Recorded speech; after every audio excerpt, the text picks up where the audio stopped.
Hey everyone, welcome back to the channel. Today we have got a great tips for those of you playing Monopoly Go 2025. We will be showing you how to cash out your funds in the game. Let's get jump right in.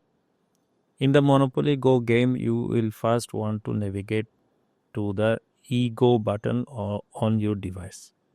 Once you are in, you can play as a regular player and start collecting rewards. Rolling the dice will earn you coins.